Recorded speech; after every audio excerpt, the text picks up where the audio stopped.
Let's go. I know you know the AAA space is boring Gaming. so I wanted to challenge myself to play 30 indie games in 30 days to see if they're any better. Spoiler alert, I'm yet to bring back memories of what it was like to feel joy. Prodeus. Now this is what I like.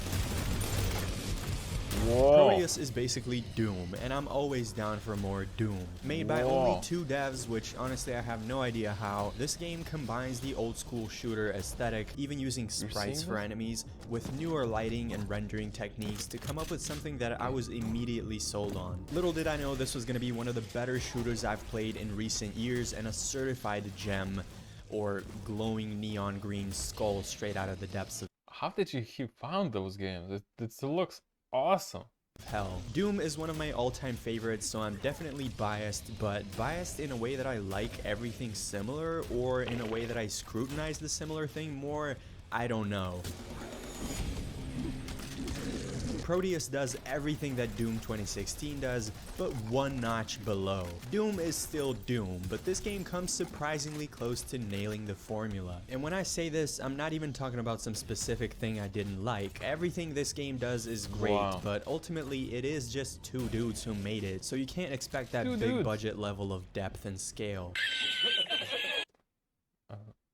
The movement is super fast, there's a good variety of weapons to unlock, and the guns feel and sound good and meaty. There's secret areas in the style of old school shooters, and the pacing of the game is also very fast. There's no bullshit exposition, they just give you guns and make you slay demons. Kinda makes me appreciate how studios like id figured shooters out 30 years ago, and it's still more satisfying than any evolution of it Whoa. that came after. One thing I wish this game did is use a totally different setting. I think it would have made it stand out a lot more if it applied this formula to a setting we've never had it applied to before. Hellspawn demons and clashing dimensions are cool, but it's the exact same thing Doom does. Here. Evil Tonight. 5 minutes into this game, I knew right away that this challenge was a good idea. The atmosphere of Oh man, 5 seconds seeing this clip, I thought like, oh my god, I hope this is not gonna be more of those pixel thingies. Evil Tonight takes your soft, pasty nerd cheek and smacks you on it right from the beginning. I didn't research this one too much beforehand, so I didn't really know what to expect, but I was playing at night, so as soon as I felt the eeriness of the abandoned castle, thunderstorm, and creepy dolls scattered around, my absolute coward ass had to get up and turn the lights on. A few hours later, I'm so invested in this surprisingly fun game that I could barely get myself to close it and write down my thoughts. You're something like a spirit hunter who teleports into a different dimension in order to rid this castle of the spirit who is cursing it. The castle, Academy of Performance Arts, and the spirit, some girl who probably worked her ass to literal death honing her craft in the academy for no recognition, only to watch Charlie D'Amelio bust some mid-moves on TikTok for one summer and financially secure her entire bloodline. I get it, I'd be mad too. You learn about her story through pieces of her journal, and I usually really don't give a shit about reading bits of narrative scattered around like this, but these are short and sweet, and at this point I really care to find out what got my girl acting up like this. Now either I need to get good, or this game is actually pretty challenging at times. My barely existing spatial awareness aside, what also frustrated me a lot is that I always seem Stay hydrated. Subscribe. to be on low health and out of ammo, and that's playing on the balanced difficulty. Maybe you're into that sort of thing, but if you're not a fan of dying a lot and repeating segments, you should probably go with easy difficulty. Also, I kinda wish movement speed was a bit faster, but that's just my preference. The gameplay feels tight, the atmosphere is thick. If you like tight and thick, this game is definitely worth your time, especially if you're a Resident Evil fan. Sayonara, Wild Hearts. Maybe I just don't play enough rhythm games or do enough drugs, but Sayonara Wild Hearts was a wild ride I wasn't prepared for. As the Yeah, it looks like a butthead game. person who suggested it to me said, thank you by the way, it's a totally unique audio-visual experience more than it is a game. You can beat this game in one sitting, and I almost want to tell you to just go do that instead of watching this video, but I desperately need your watch time, so I'm not gonna. I don't even Same! Thank you for watching, guys. want to show you too much of the gameplay because every level is totally unique and you never know what to expect. I'm not usually into rhythm or music games, but this experience made me go like, okay, a few times, so that's good, I guess. I've heard it described as an interactive music video, and if you're anything like me, that sounds like the most boring thing ever. But trust me, it's not. It's incredibly smooth, fast-paced, and engaging. The visuals are just amazing, and running, driving, flying through this environment is super satisfying. If all those gosh darn button inputs you had to memorize for Elden Ring just slid right off your smooth brain, you don't have to worry because this game is fully smooth brain optimized. You don't really do anything special, just move left, right, up, and down, and occasionally press spacebar in time with a visual cue. But for a game with such simplistic gameplay, what they managed to make of it is pretty cool. Rain World. Okay, the third one. In a world where it rains. You're a failed 5-minute craft slime project that grew limbs and escaped the lab. Desperately fighting to survive the harsh environment you unexpectedly fell into. And it makes for some of the most uniquely captivating gameplay I've ever come across. Rain World is special. You won't really get it until you spend time with it, and even having played it, I feel like I'm about 50 hours short of wrapping my head around what's going on. I 100% believe this is a highly underrated hidden indie gem. That being said, if you hated it and dropped it immediately, I would give you a hug and whisper in your ear, I understand. This game is not for everyone. It can be very punishing and sometimes completely unjustifiably so.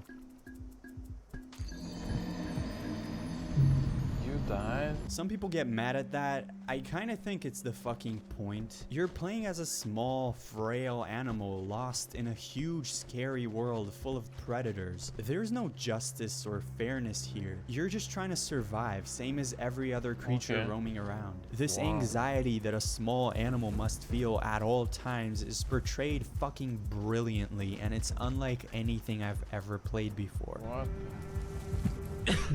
The most amazing thing about this game is the ecosystem. You feel like you're just there, existing as part of the food chain, just like every other creature you come across. When you die, you've just served to feed something else, exactly how you feed on creatures weaker than you. And ecosystem doesn't just stop at other animals. Can you guess what natural phenomenon plays a big role in this game?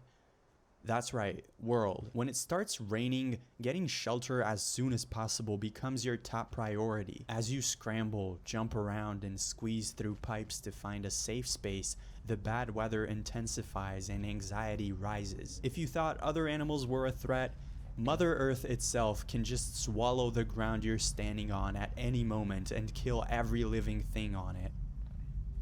Oh, it's like acid rain.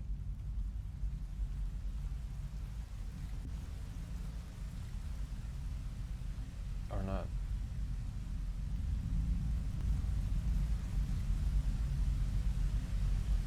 Or it's super strong rain that it squashes you. It just everything's shaking. Oh, you can drown. Oh my god, this is insane level of detail. And you drown. Game over. Oh, everything it just from your says movement animations to environment design conveys a sense of dread and uncertainty like you've never felt before. Whenever you venture outside of your tiny little safe space, you feel incredibly naked and vulnerable. The uncertainty of this world will make you feel frustrated at times, accomplished at others, but what you'll never feel is bored or indifferent. I'll be making individual videos about some games I talked about in this one, so if you want to see one about Rain World, just wow. This rain in which the world is there's so much of tremendously challenges of the impact of the world in which this I think this fundamentally says a lot about society. In the comments. Out of respect. Echo, generation. Unlike some games I've talked about in this video, Echo Generation's gameplay isn't anything groundbreaking or unique, but my dear god, does this game look gorgeous. The gameplay actually wasn't bad, at least for me, but don't expect too much. It's this turn-based combat system. You unlock new moves over time, and each of them has its own little quirk you have to do in order to execute it properly. So far, I don't mind it, but I think there's definitely room for improvement. The quest structure is the #1 thing that's lacking in my opinion, being that pretty much everything I've done so far is go get one item and bring it somewhere in exchange for another. The map is not that big, however, so I didn't really mind this either. The vibes though, I would not be talking Filters of the game looks cool, but the graphics, I don't know, it doesn't really surprise me about this that game much. if it didn't doesn't ooze look atmosphere. The eye candy of Echo Generation trumps all of its flaws, and for that alone, I recommend you try it, especially since it's on Game Pass. After trying this game out, I not only want to finish it, but I want a sequel. There's so much potential in the setting of this game and the style they chose to go for that I would love to see it expanded to a bigger scale. If you liked Stranger Things, you're gonna love this. It's that same suburban 90s American neighborhood vibe, and the voxel type graphics combined with the gorgeous colors and lighting work very well for this setting. Every new area I went to had me feeling super nostalgic to the point where I just felt this desire to spend time in there. I felt like I wanted this game to have much more stuff to do in it just so I could chill in its world. I never want to leave this fucking treehouse. There's parts of the game that have a spooky undertone to them, which you wouldn't assume from the art style, and I think if they doubled down on that and made a mature rated game like this, it could. One of the things that 90s is famous for is just, as in movies shown, like kids running around in the woods and finding dead bodies, or next to the sewers, dead bodies. It's crazy. Make for a real interesting combination. I don't know. Wood of Honor. World of Horror. The word horror has no business being that difficult to pronounce. This is a game I've played for a member video back when I had memberships open, but I only played an hour of it, and more than a year later, I still think about it from time to time, so this was a perfect opportunity to revisit it. This is a game made by a single Polish guy. I didn't pronounce it Polish this time. Are you happy now? He made the art in Microsoft Paint of all things and took big inspiration from H.P. Lovecraft and Junji Ito. I've been on a sort of Junji Ito rampage lately, so I had to include this in the video. I'm a huge fan of his work, and I can't believe how perfectly everything from the retro aesthetics to the gameplay somehow works to translate the vibe of his manga into game form. This is a roguelike exploration game, so you get 5 random mysteries to solve on each playthrough. I believe there's 16 of these in total, but there's so many randomly generated encounters, curses, spells, items that make the game infinitely replayable. Most of the gameplay Reading makes me nauseous and bored. I don't know. Graphics look unique, but is it good for a game? I don't know. It's for you to decide. I don't really like it. It revolves around managing your assets to finish a story before your doom meter fills. But more so than the turn-based combat or stat-based choices, World of Horror is about unraveling these short stories in your own unique way. Just be prepared for the music to play over and over and over again very loudly in your head when you go to sleep. The chiptune soundtrack is cool, but the tracks are short and very punchy, which often felt like the sounds were literally drilling holes in my brain and getting cozy in there. For fans of the Junji Ito style of body horror, Japanese folklore, and the Lovecraftian fear of the unknown, this game is a must-play, if not for anything else than for the aesthetics alone. Crosscode. I don't even know. I've played Crosscode longer than any other game so far, and I feel like I've barely even scratched the surface, and the gears in my head don't spin fast enough to process everything that's going on. This is a game you could easily sink over 50 hours into. It's a proper, full-fledged classic RPG developed over 7 years, so definitely not a project you want to overlook as just another pixel art adventure game that's like, ooh, the princess is in danger, you have to embark on a legendary journey across the land of Rumitria to get to the castle of Chronosius and defeat the Elder Dragon, which I almost did. Remember how I already played pixel art anime-inspired action-adventure game earlier?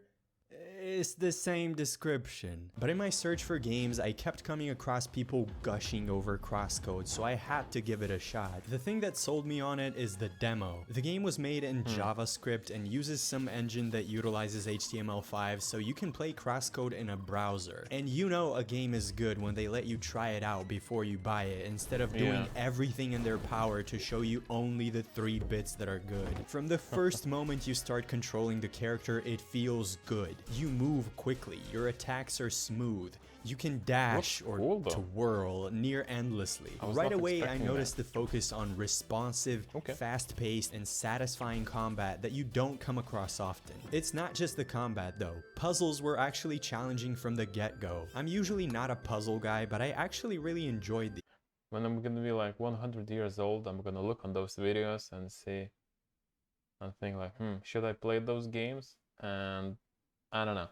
Some of the things I think like I should start playing those games, but I have like two feelings at that same point. I'm thinking like, nah, I'm not gonna touch it. So I think I'm gonna play this game in particular when I'm gonna run out of ideas what kind of game to play.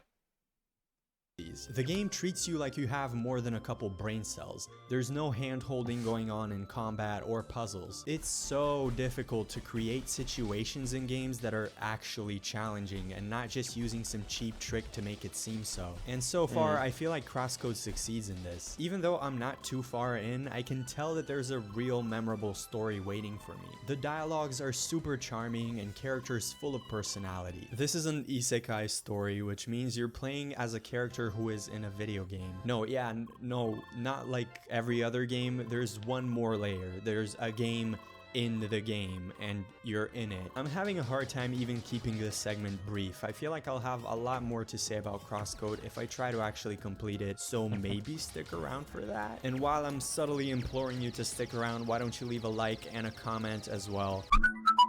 Huntdown.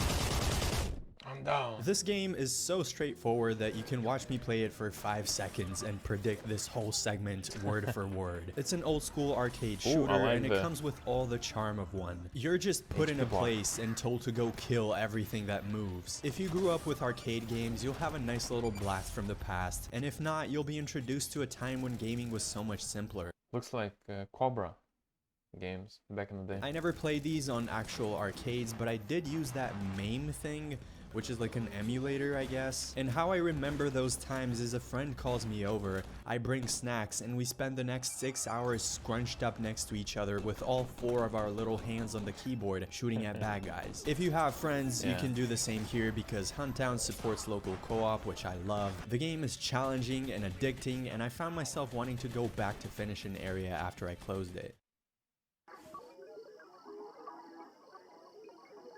Yeah. What's here? Looks cool. What is it? What is it?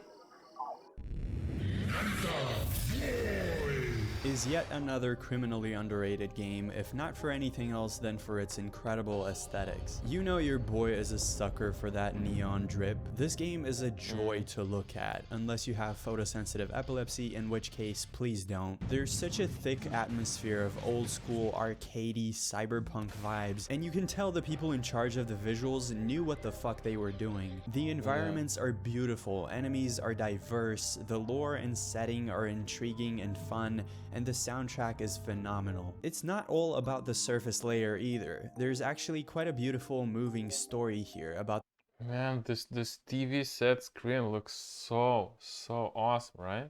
You see the corners, right?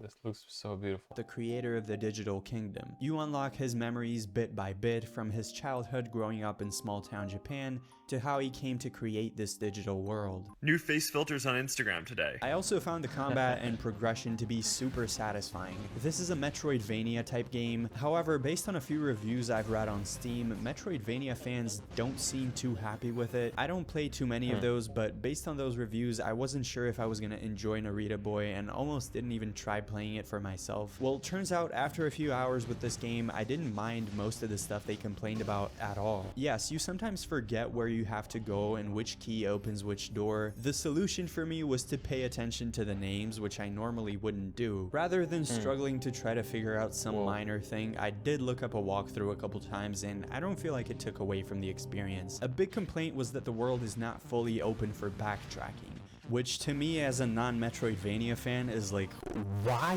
would you want to backtrack? When I played Hollow Knight a few years ago, man, Going through all the caves and shit, I was so fucking confused all the time, and running through the same areas 500 times made me feel so dumb. But I guess some people enjoy that, and that's cool. It seems like there isn't a person on this earth who isn't a Hollow Knight mega fan, so I've always kind of kept that to myself. But here, if you've made it this deep into the video, I'll say it here just for you. I kind of hated Hollow Knight.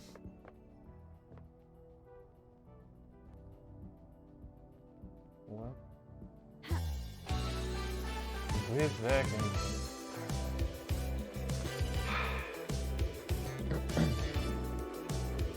Looks awesome. What is it? What is it? Come on. Paradise. Paradise Killer. I know my gamer audience, and I know what you guys love most. Reading. So I have another game for you where you gotta read a lot, but trust me, it's worth it. I spent all day playing Paradise Killer because I felt like I could easily spend a couple hours just exploring the open world without progressing in the game at all. This is yet another game unlike any I've played before, and another certified Hood classic, but this time the Hood is a vaporwave liminal abandoned city trapped in the limbo of a fake reality that may have never existed. I have a lot to say about this game, and it's probably another to add to the list of future videos, but the gist of it is I personally, when I don't see hands in the game, I feel weird. Like I don't know. I feel like a floating bubble, not as a person who would be walking on Earth or in the set. It's weird for me. this. These immortal motherfuckers are trying to build a utopia, a perfect island, and resurrect their ancient gods. But whenever something goes wrong, they're like, welp, guess we gotta start over. Fucking nukes the island and wipes out all of its inhabitants to use the power of their souls for the next island. Right before this was about to happen, the council, i.e. the people who ran the whole show, all got murdered. Yes, this is a murder mystery game, and you're an investigator by the name of Lady Love Dies. And yeah, all the names in this game are weird like that. You were exiled from the island 3 million days ago, but now they're in need of your unmatched investigative skills and unmatched thick waifu thighs. I don't know about you, but when someone says murder mystery, I think of a big ass royal mansion that smells like old people, rich guests wearing masks at a party. One of them happens to murk the host, and now it's up to a slightly overweight dude with a monocle to figure out who did it. What I certainly don't think of is an eerily empty vaporwave island that you're free to explore however you want. Immortal deities, demons, and space travel. Paradise Killer I'm not convinced by this game. Are you? somehow manages to make this work incredibly well though.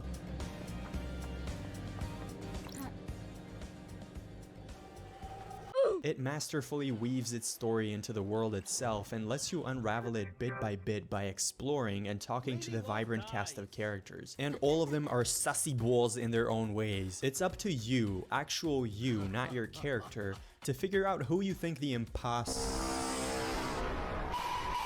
culprit is. You will most likely miss some important clues, and different people will arrive to different conclusions. And that's what I love about this game. The only thing that was bothering me is how many seemingly useless collectibles there are everywhere. And every time you pick one up, it takes up your whole screen to show you what it is, which quickly became bothersome. But overall, this is totally insignificant, and I look forward to finishing the game, and I look forward to learning more about the lore, which is a sentence I've probably said only this one time in my whole life. Astray. Who knew I'd be talking about two games about a small, soft, undefined creature squeezing through pipes in a post-apocalyptic land? But that's about where similarities between Astray and Rain World end. Ooh. Just like Rain World though, I have no problem aggressively slapping Angry Joe's seal of approval on Astray. It easily earns the badass seal of approval. This is a heavily slept on side-scrolling puzzle platformer, and the way it works is quite unique. It's not a typical platformer, there's no jump button. You instead jump using the analog stick or your mouse. The blob thing sticks to walls, but can also sort of possess the mutant enemies, and you can even read short backstories for the human type ones if you're into that. I wasn't expecting to read short backstories for the human type ones if Oh man, I'm starving. It's been forever since I had any real food. Those cans don't count. If you only had a cup of noodles. Man, that's crazy, Dito. If you're into that. I wasn't expecting the number of possibilities this type of gameplay allows for. The one thing that stood out to me about this game is how fresh it feels all throughout. New mechanics are constantly added and the game switches up puzzle types all the time. Not a single new mechanic or puzzle overstayed its welcome or got boring. The pacing of this game and the variety it throws at you is something I'm only now realizing I'm not at all used to getting from games. And it's something that makes Astray stand out a lot. The puzzles themselves are very clever and well designed, but not overwhelmingly difficult or frustrating at any point. Like that. Still, they're just challenging enough to give you a sense of satisfaction when you beat them. This is just such a well-balanced and well-paced game, and those are the subtle things that are very hard to nail down. The only thing I didn't like was how the blob moves and the sound it makes. It's a nitpick, obviously, but I felt like it could have made the game even more satisfying if the blob felt smoother and had more fluidity when moving. Book of Travels. I have no idea what I just spent the last few hours playing. Book of Travels is such a weird game in its core gameplay design that I feel like it'll take a while to get used to. But even though this might be a deterrent to some, I always love coming across weird, unconventional shit, even if it's not yet perfected. I'm just so quirky like that. The game is currently in early access. There's already plenty of content in it, but there's also some unfinished parts, just so you know what to expect. Instead of MMORPG, they call this game a TMORPG, where the T stands for tiny. You basically play as a wandering merchant, and all those motherfuckers did was travel and explore the world. So kind of weird that we don't get more of that role in games. Sounds like a pretty fun life if you ask me. Arrive to a new beautiful land, scam as many people as you can, dip to the next place. No one can prosecute you, there's no internet, cameras, passports. The multiplayer component is similar to a game like Journey. You occasionally come across another player in a way that feels completely organic. You can communicate with emotes only and keep traveling together if you wish, or just use their skills to get better loot. Fortnite L-dance on them and go your own way. My ADD ass spent more than half an hour in the character creation section reading everything over and over until I processed it. And weirdly enough, I found that super enjoyable because the lore of this game is so cool and mystical. Reading about different character types and assigning traits got me so immersed into this world before I even If you like this game, give it a thumbs up on this video. Started playing the actual game. And immersion and role-playing seem to be what Book of Travels is going for. They even let you freely write your character's biography in the game if you wish.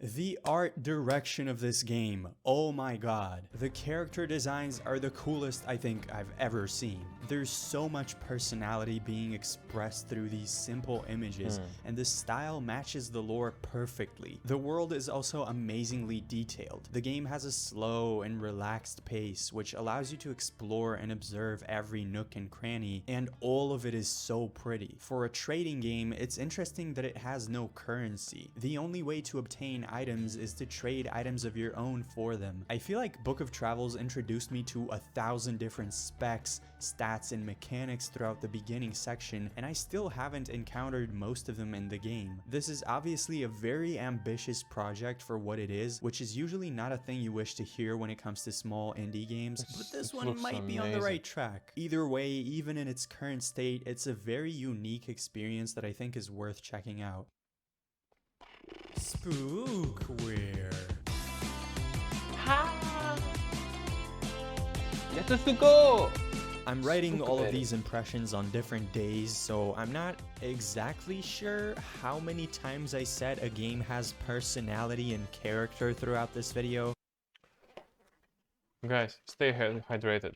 Drink some water. Let's go. But if that description applies to any one game on this list, it would have to be Spookware. This game had me actually laughing at points.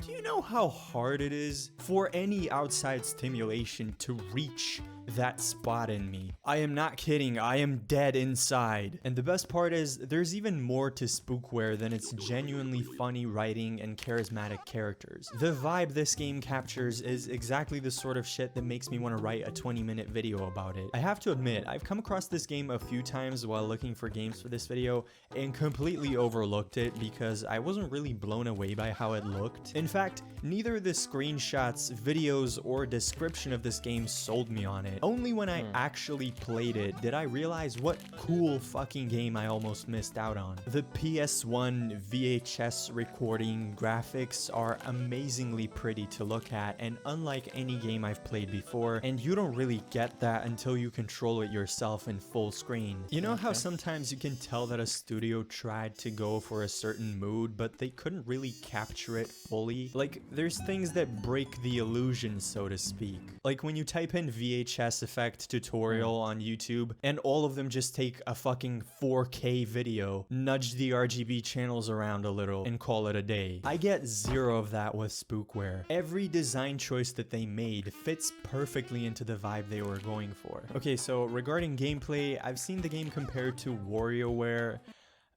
You know I do my best to swerve anything coming from the Mario universe, so I have no idea what that's like. But to me at least, it felt super cool and unique. It's described as handcrafted, fast-paced micro games based on horror tropes, and as someone who doesn't really watch movies, that didn't sound all that enticing, but I ended up really enjoying it. I'm still not super sure about how lighthearted this game is exactly, because it throws some unexpected, surreal, spooky scenarios at you every once in a while. There's one episode out of 4 total planned right now, and each will have 3 chapters with their own areas, micro games, mechanics, and story. I made it to the 2nd chapter set on a cruise ship, and I feel like things are getting a little spicy. I'm solving a murder mystery now as opposed to assembling a high school band in the first one. I really like this spooky tonal shift, and I can't wait to see if the story gets progressively darker while still maintaining that unique humor.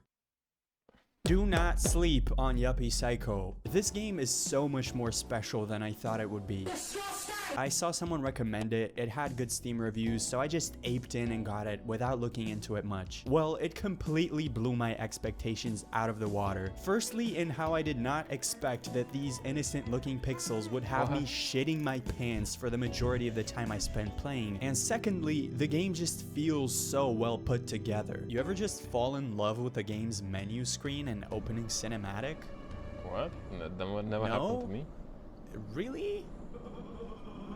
But look at how cool they made this. It's like, it's so tense and he's so nervous. It's like you're just going to apply for a job, dummy. But it's like the horrors of capitalism, you get it? From the first second I booted Yuppie Psycho up, I thought, maybe this won't be just another one to throw on the ever-growing pile of garbage games that I'm not including in the video that has me surrounded right now. It's so big that it's blocking all sunlight. I'm trapped. I don't know what to do. Please send help. I don't know how to explain this without sounding like a pretentious asshole, but if you pay attention to detail, over time you develop a sharp eye for cut corners. The menu screen is a good tell because no one really gives a shit about how it looks as long as it serves its purpose. But Yuppie's menu screen was actually pretty looking, felt stylistic but visually cohesive, and it sounded fucking phenomenal. This pretty much extends throughout the rest of the game, or at least the couple hours that I played. There's character in everything, from the characters themselves, the dialogue, visuals, music, and atmosphere. It all feels like it's had a lot of thought put into it. The concept of the game is unique itself, but it's also delivered in a super unique way, full of twists and turns. This is a story-driven game that I don't think I can fit into any specific genre. So far, I have no idea what the game is about, and it's the second game.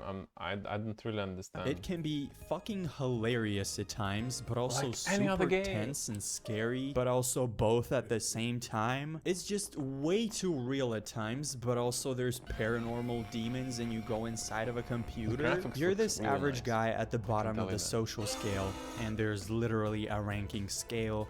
who gets a letter inviting him to work at a prestigious company and receive an immediate boost to the top of the ranks. The game is set in this office building, and as soon as you enter it, you realize there's something very weird going on. Not gonna spoil anything, not like I even understand what's going on myself, but you never ever know what to expect and in which direction the story is unfolding. Minor spoiler here, it's from the first 10 minutes of the game. I don't think it's important, but if you don't want to hear it, skip like 10 seconds. My first playthrough lasted 11 minutes. The letter I mentioned, it invites you to sign a contract for this business, but you can just choose to not do it and walk out of the building, and the credits start rolling. Yuppie Psycho is absolute insanity, and I love insanity, so it's one of the games that I most look forward to returning to after I'm done with this video, if I'm not too much of a little goo goo gaga baby. Goo goo gaga. Number 15.